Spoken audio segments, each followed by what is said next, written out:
नमस्कार। चित्तौड़ दर्शन में आज समाचार में पुनः आप सभी का स्वागत है। नजर डालते हैं आज के समाचारों की ओर। चित्तौड़गढ़ नगर एवं जिले के कई क्षेत्रों में रविवार को बारिश होने की जानकारी है। इस बारिश से लोगों को उमस से राहत भी मिली। चित्तौड़गढ़ नगर में रविवार सवेरे 8 बजे से लेकर सायं 5 बजे तक 18 मिमी यानी कि 1 इंच से कुछ कम बारिश दर्ज की गई। चित्तौड़गढ़ के समीप नीलिया महादेव का झरना रविवार को पूरे वेग के साथ बहता रहा, जिसे देखने के लिए कई लोग पहुंचे। इसी तरह मैनाल का झरना भी रविवार को पूरे उफान के साथ बहता रहा।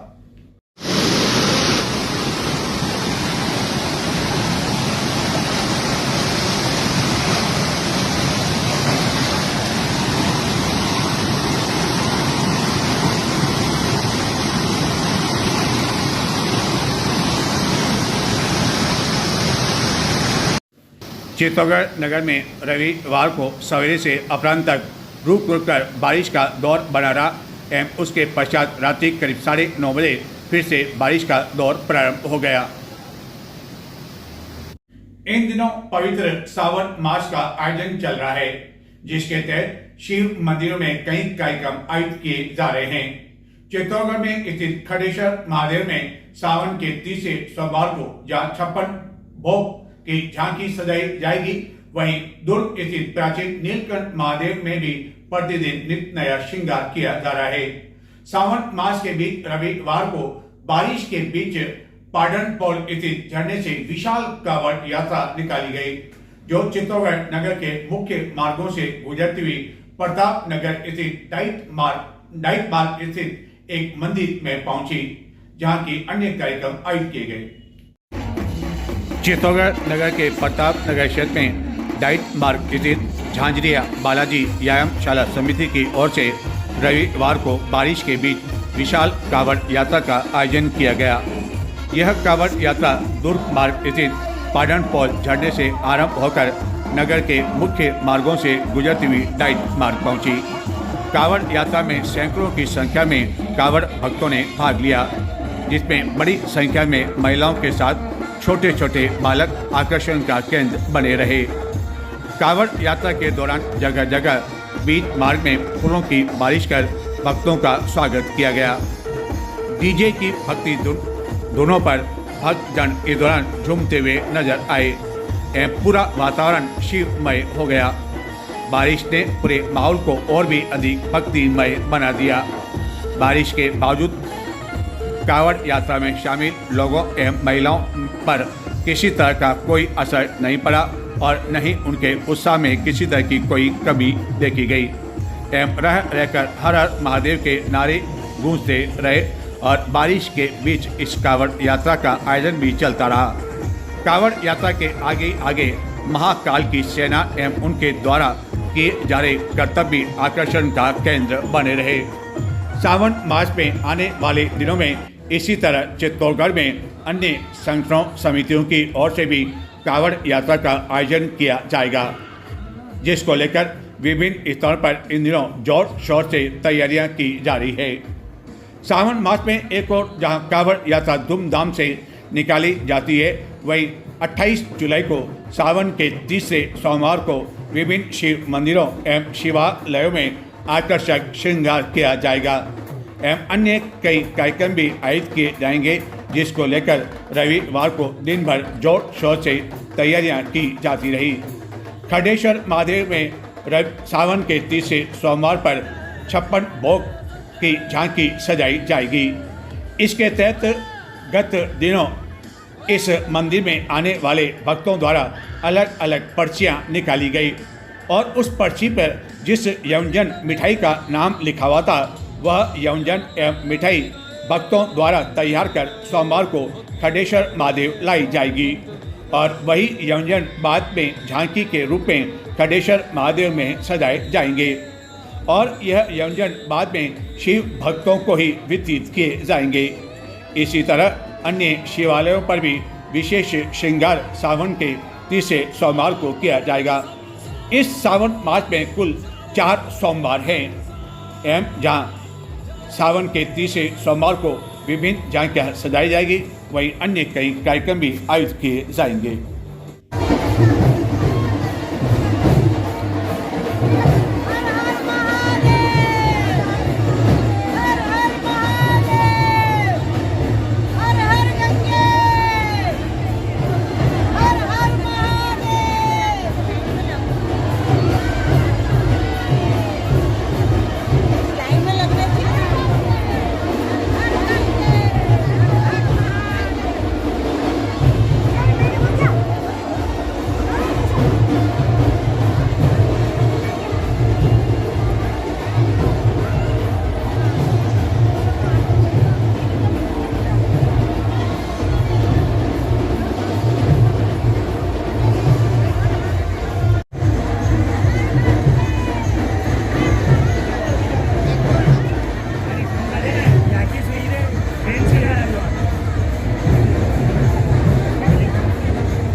कांग्रेस के प्रमुख नेताओं में से माने जाते हैं पवन खेड़ा, जिन्हें जिम्मेदारी दे रखी है कि कांग्रेस की जो उपलब्धियां हैं या कांग्रेस के बारे में जो जानकारी दी जाती है वह मीडिया के माध्यम से दी जाती है। उनके वह राष्ट्रीय अध्यक्ष हैं और पवन खेड़ा को आए दिन आप राष्ट्रीय चैनल पर भी देखते होंगे, जो रविवार को चित्तौड़गढ़ पहुंचे। चित्तौड़गढ़ में जिला कांग्रेस कार्यालय में आयोजित एक शिविर में वह समापन समारोह में भाग लेने पहुंचे।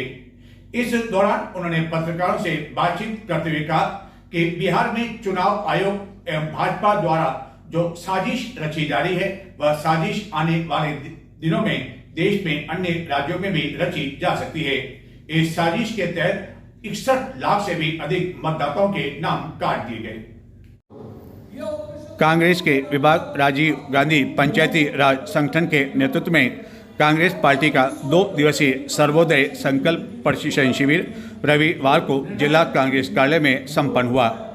शिविर में चित्तौड़गढ़ जिले के साथ ही प्रतापगढ़, बांसवाड़ा सहित अन्य जिले के प्रतिनिधियों ने भाग लिया।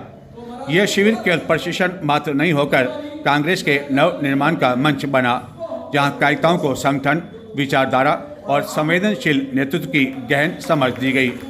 शिविर के समापन सत्र के मुख्य वक्ता के रूप में अखिल भारतीय कांग्रेस कमेटी मीडिया विभाग के राष्ट्रीय अध्यक्ष पवन खेड़ा मौजूद थे, जिन्होंने सत्र को संबोधित किया एवं उसके पश्चात पत्रकारों से वह रूबरू हुए।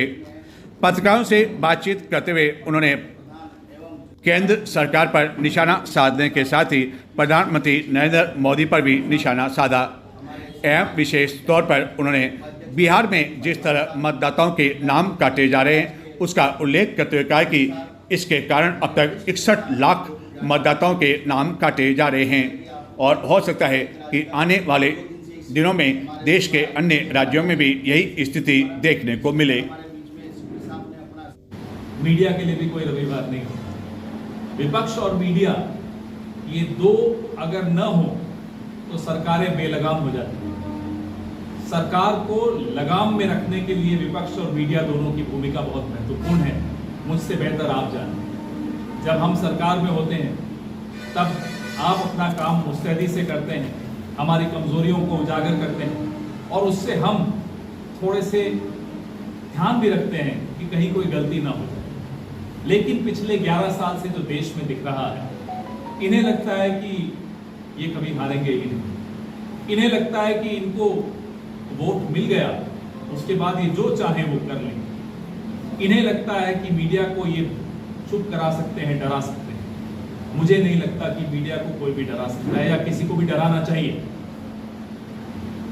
पिछले कुछ महीनों से कांग्रेस पार्टी, खास तौर पे राहुल गांधी जी हमारे नेता, चुनाव आयोग से कई सवाल पूछ रहे हैं। ये सवाल लोकतंत्र के भविष्य से जुड़े हुए सवाल हैं। ये सवाल मेरे और आपके भविष्य से जुड़े हुए सवाल हैं। ये सवाल अगर न पूछें तो मेरा और आपका वोट चोरी हो जाएगा। ये साजिशें रची जा रही हैं, षड्यंत्र रचे जा रहे हैं। जो बिहार में हो रहा है अब वो पूरे देश में होगा। ये बात चुनाव आयोग इसकी घोषणा कर चुका है। और बिहार में क्या हो रहा है? बिहार में ये हो रहा है कि सबके वोटर आईडी फिर से बनेंगे। ये 2003 में पहले हो चुका है और तब इस प्रक्रिया को 1 साल लगा था। बिहार में 25 दिन का समय दिया गया। 1 साल बिहार के लिए बता रहा हूं। जब 2003 में नई वोटर लिस्ट बनी, बिहार में 1 साल लगा था। इस बार चुनाव से पहले घोषणा हुई और 25 दिन का समय दिया गया। यहीं से आपको नियत समझ में आ जाती है कि नियत क्या है इस सरकार की। 61 लाख लोग अपना नाम उनका कट चुका है। मैं बिहार का उदाहरण इसलिए दे रहा हूं कि अभी ये वहीं की जा रही है प्रक्रिया। बिहार के कई लोग बाहर जाकर मजदूरी करने जाते हैं, नौकरी के लिए जाते हैं। अब उनके पते पे अगर वो नहीं है तो उनका नाम कट गया। आधार कार्ड जिसको बनाने के लिए, बनवाने के लिए हमें और आपको इतनी मशक्कत करनी पड़ती है, वो आधार कार्ड बैंकों में चलता है, पासपोर्ट बनाने के लिए चलता है, हर जगह वो चलता है। लेकिन चुनाव आयोग कहता है साहब यहां नहीं चलेगा। तो जब मेरे पास आधार कार्ड है तो मेरे को अपनी बर्थ सर्टिफिकेट लेकर आने की क्यों आवश्यकता हो? बर्थ सर्टिफिकेट अगर मैं भी आप सबसे भी पूछूं जो यहाँ इस कमरे में मौजूद हैं, मुझे नहीं लगता कि 10-15% लोगों से ज्यादा होगा। मेरे पास मेरा बर्थ सर्टिफिकेट नहीं। तो इस तरह जो कंफ्यूजन पैदा किया जा रहा है, ये हमारे वोट को सामने के दरवाजे से घुसकर चुराने की साजिश है। महाराष्ट्र में जो हुआ वो पीछे के दरवाजे से चोरी हुई। बिहार में जो हो रहा है ये सामने के दरवाजे से चोरी हो रही है और इसमें चुनाव आयोग पूरी तरह से शामिल है। ये सवाल आप सब, जैसा कि मैं कह चुका हूं, हम सब के भविष्य से जुड़े हैं। इसलिए मैं आप सबसे भी गुजारिश करूंगा कि इस सवाल को बढ़ चढ़कर पूछिए सरकार से, ताकि दबाव सरकार पर बने। कल माननीय सर्वोच्च न्यायालय इस मुद्दे को ले रहा है। हमें पूरी उम्मीद है कि न्याय होगा। रही बात सरकार किस तरह से चल रही है, अभी अध्यक्ष महोदय ने बताया स्कूलों की क्या हालत है। ये बुनियादी मुद्दे हैं।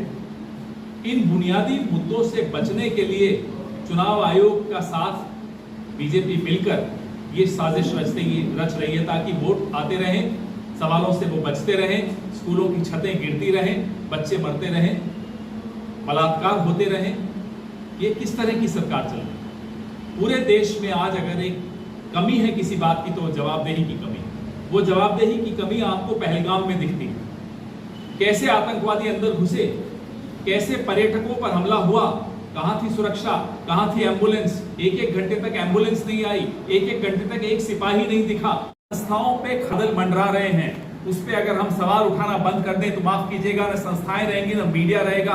मीडिया मुक्त भारत हो जाएगा, विपक्ष मुक्त भारत हो जाएगा, सुप्रीम कोर्ट मुक्त भारत हो जाएगा, चुनाव आयोग मुक्त भारत हो जाएगा। क्या ऐसा भारत चाहते हैं? इसलिए हम सवाल उठाते हैं, कुछ निर्णय लेने पड़े।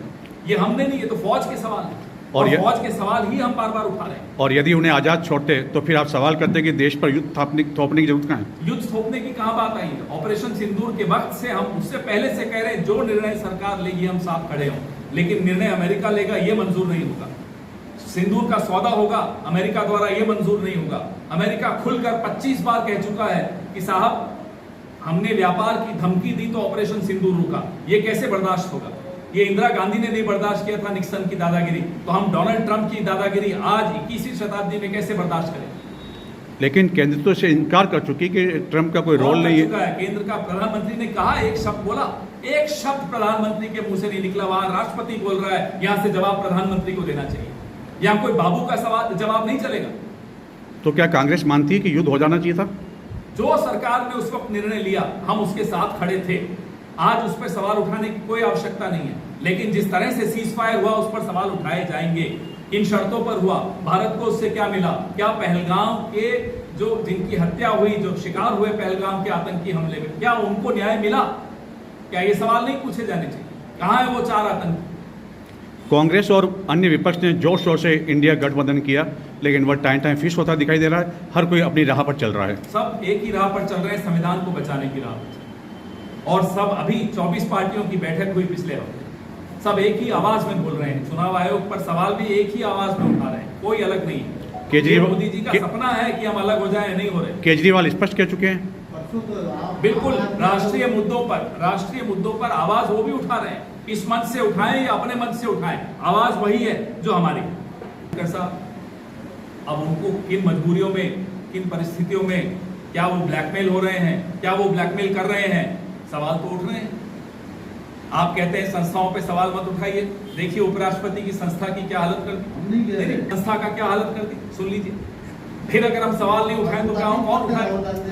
आप उठाइए सवाल। आपने मीडिया में तो क्या सर आने वाले समय में जो उपराष्ट्रपति चुनाव में है, क्या सर्वसम्मति बन पाएगी या विपक्ष अपना प्रत्याशी उतारेगा? अब वो तो आने वाला समय बताएगा, लेकिन जहां भी संभव होता है हम अपने कैंडिडेट भी खड़ा करते हैं, अपनी बात भी रखते हैं, क्योंकि कैंडिडेट खड़ा करना मतलब अपनी बात सामने रखना, जन सामान्य में अपना विमर्श लाना। आप नहीं मानते खेड़ा साहब, आप कांग्रेस के सबसे बड़े नेताओं में से एक है, विपक्ष मुद्दे तो कहीं उठा रही है, लेकिन केंद्र और अधिक मजबूत होती जा रही है, मोदी और अधिक मजबूत हो जा रहे हैं, विपक्ष इतनी अधिक जो है एकजुट नहीं दिखाई दे रही मुद्दों को उठाने को लेकर। 202 से 240 पे आपको लगता है और मजबूत होकर आए हैं? आज 2 बैसाखियों को लेकर चल रहे हैं, आपको लगता है बहुत मजबूती से चल रहे हैं? हरियाणा राजस्थान के तहत राजस्थान में रविवार को मुख्यमंत्री के निर्देशानुसार व्यापक पैमाने पर पौधारोपण का कार्यक्रम आयोजित किया गया एवं राजस्थान सरकार ने इस वर्ष करोड़ों पौधे लगाने का लक्ष्य रखा गया। पौधे लगाए भी जाने चाहिए। जिस तरह वनों की अंधाधुंध कटाई हो रही, उसको देखते हुए इस तरह के पौधे लगाए जाने चाहिए। लेकिन जब पौधारोपण कार्यक्रम एक सरकारी अभियान तक सीमित होकर रह जाता है, तो क्या इस अभियान की सार्थकता रह जाती है? यह अपने आप में बड़ा सवाल है। यह सवाल इसलिए उठा, चित्तौड़गढ़ के समीप आंवलहेड़ा में रविवार को जिला स्तरीय हरियाणा राजस्थान के तहत पौधारोपण का कार्यक्रम आयोजित किया गया। लेकिन इस कार्यक्रम में जहां आम जनता की भागीदारी नहीं रही, चित्तौड़गढ़ जिले के 5 विधायक मौजूद नहीं थे, चित्तौड़गढ़ के सांसद मौजूद नहीं थे, चित्तौड़गढ़ के अन्य कई जनप्रतिनिधि वह इस समारोह में मौजूद नहीं थे। यदि मौजूद थे तो जिले के प्रभारी सचिव, सरकारी अधिकारी, पुलिस अधिकारी, स्काउट गाइड, छात्र छात्राएं मौजूद थी। और इस अभियान के बाद यह दावा किया गया कि चित्तौड़गढ़ में रविवार को एक ही दिन में 6 लाख पौधे लगाए गए। आप भी शायद ये सुनकर आश्चर्य होगा आपको भी, और यह अपने आप को हास्यास्पद लगता है। और आप स्वयं सोचें, कल्पना करें कि क्या एक दिन में 6 लाख पौधे लगाए जा सकते हैं? हाँ, संभव है। लेकिन इस तरह का जो समारोह आंवलहेड़ा में आयोजित किया गया, ऐसे अन्य कई समारोह पूरे जिले में एक साथ होते रविवार को, तो मान भी लेते हैं कि 6 लाख पौधे लगाए गए होंगे, लेकिन इस तरह का दावा आखिरकार क्यों किया जाता है? क्या केवल वाहवाही के लिए या अपनी पीठ थपथपाने के लिए? पर्यावरण संरक्षण एवं हरित आवरण को बढ़ावा देने के उद्देश्य से रविवार को हरियालो राजस्थान के तहत हरियाली तीज के अवसर पर 76वां वन महोत्सव चित्तौड़गढ़ जिले में मनाया गया। जिला स्तरीय मुख्य समारोह चित्तौड़गढ़ के समीप बारिश के बीच आंवलहेड़ा वन क्षेत्र में आयोजित किया गया। समारोह में जिले के प्रभारी सचिव के साथ अन्य प्रशासनिक एवं पुलिस अधिकारी मौजूद थे, लेकिन जनप्रतिनिधियों के नाम पर जिला प्रमुख को छोड़कर अन्य कोई भी जनप्रतिनिधि मौजूद नहीं थे। चित्तौड़गढ़ के 5 ही विधायक एवं सांसद भी इस जिला स्तरीय समारोह में मौजूद नहीं थे। समारोह में आम जन की उपस्थिति के नाम पर केवल स्काउट गाइड एवं विद्यार्थियों की संख्या भी रही। यहाँ तक कि आंवलहेड़ा के आसपास रहने वाले गांव के लोग भी यहाँ मौजूद नहीं थे, जिन्होंने बताया कि उन्हें तो इस आयोजन के बारे में बाद में पता चला कि यहाँ इस तरह का आयोजन आयोजित किया गया। यदि उन्हें पता होता और उन्हें बुलाया जाता तो वह भी इस कार्यक्रम में भाग लेते। रिमझिम बारिश के बीच इस कार्यक्रम के दौरान कई कर्मचारी तो केवल छाते पकड़ने के काम में लगे रहे ताकि साहब के कपड़े गीले न हो जाएं और साहब गीले न हो जाएं। इस आयोजन के बाद यह दावा किया गया कि हरियाली तीज के अवसर पर रविवार को चित्तौड़गढ़ जिले में एक ही दिन में 6 लाख पौधे रोप दिए गए और इसे सफलता के साथ पूरा कर लिया गया। यह अपने आप में हास्यास्पद है, क्योंकि केवल एक ही दिन में इतनी संख्या में पौधे लगाए नहीं जा सकते हैं, और वह भी ऐसी स्थिति में जबकि आंवलहेड़ा को छोड़कर अन्य किसी भी स्थान पर सामूहिक रूप से इस तरह का कोई कार्यक्रम आयोजित नहीं किया गया। सबसे बड़ा सवाल यह उठाया जा रहा है कि आखिरकार जिला स्तरीय पौधारोपण का कार्यक्रम एवं मुख्यमंत्री का यह अपना कार्यक्रम होने एवं उनके द्वारा गत कई समय से इस कार्यक्रम को लेकर लोगों से जुड़ने की अपील के बावजूद इस आयोजन में जिले के सभी विधायक एवं प्रमुख जनप्रतिनिधि आखिरकार मौजूद क्यों नहीं रहे। कुल मिलाकर अधिकारियों ने इसे सरकारी अभियान बनाकर रख दिया, जबकि चित्तौड़गढ़ में पर्यावरण की दृष्टि से ऐसे कई संगठन एवं संस्थाएं हैं जिनके द्वारा पूरे वर्ष भर बिना किसी प्रचार के साथ पौधारोपण एवं अन्य कई कार्यक्रम आयोजित किए जाते हैं, लेकिन संगठनों ने बताया कि उन्हें भी इस आयोजन के बारे में किसी तरह की कोई जानकारी देना उचित नहीं समझा गया। और यह है जिला स्तरीय कार्यक्रम का हाल। आप देखें, एक फोटो में एक अधिकारी देख रहे हैं कैमरे की ओर अधिक ध्यान है, पौधारोपण की ओर कम ध्यान है, और शायद यह कह रहे हैं कि ध्यान से फोटो अच्छा होना चाहिए, क्लिक इस तरह से करना कि फोटो मेरा हाईलाइट हो।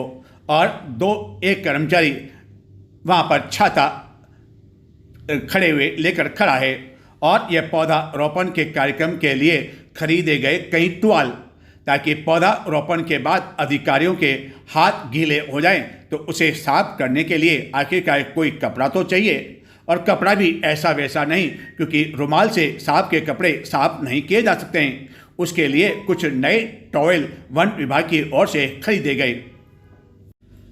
हर व्यक्ति के जीवन में उसका जन्मदिन आता है, जन्मदिन मनाना भी चाहिए। सभी के अलग अलग तरीके होते हैं जन्मदिन।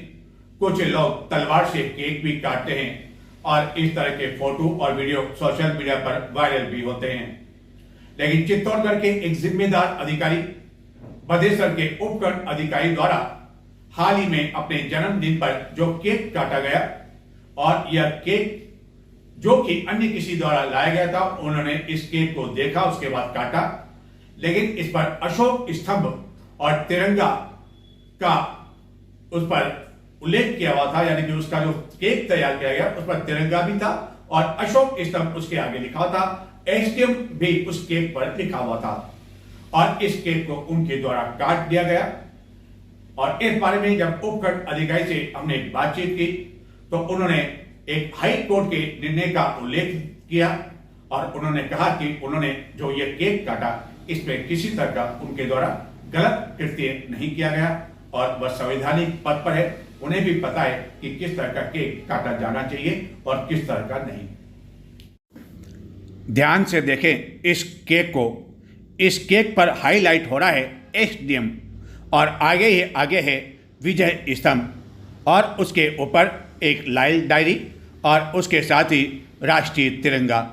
और इस तरह से इस केक को सजाया गया, तैयार किया गया और चित्तौड़गढ़ जिले के भद्रेसर के उपखंड अधिकारी ऋषि सुधांशु पांडे के लिए यह केक तैयार किया गया।